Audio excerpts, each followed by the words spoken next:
How does the SellSquare app work? The first thing you need to do is adding of your products into the app. So you go to inventory and products and you can add single or group products. Once added, you also need to update staff list if you have them. So you give them different permissions on what they will be able to do. One of them is adding products, the other is selling of products. So let's say they are able to sell products, they will come to the products part and add the products to cart. So let's say I want to sell out this Jimmy QT watch.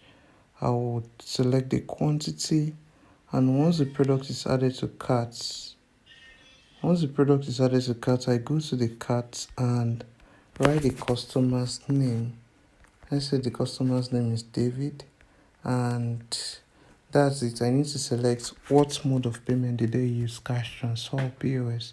They can also do part payments, means that they did not finish making or paying for the goods. They will be updating the payment later. So then you check out. Once the checkout is successful, you can see this customer David, they paid transfer and their delivery is still pending. So we can update their delivery, send them receipts, or return the item if they return the product and we also want to return it.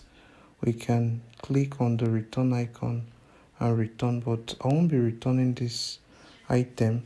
So you can see once that is done, both you and the business owner is able to see the total sales, total profits, cash transfer, and POS. And you can also use date sorting.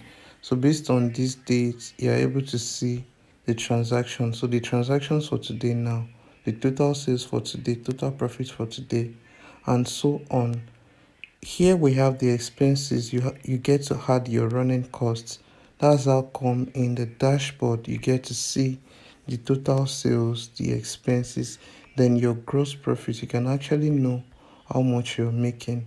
So we have the total store value by cost, by selling price, and by cost price. So when you are entering the products, the cost price of selling the products, of buying the products, and the selling price, you get to add them. So we calculate this for you on that account.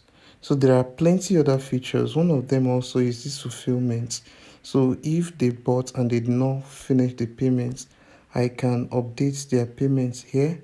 And so this is what this person bought, and this is what they have paid so far, and the mode of payments there. And so I can enter in more of that and see maybe this is 300. How much is remaining? 500. So enter 300,000 and update the payment as cash. And as you may be able to see, the payments will get updated here immediately. They just made these payments cash, and so their balance is still remaining this amount. And so you're able to track all of that and plenty other features that we have and upcoming features too. Thank you.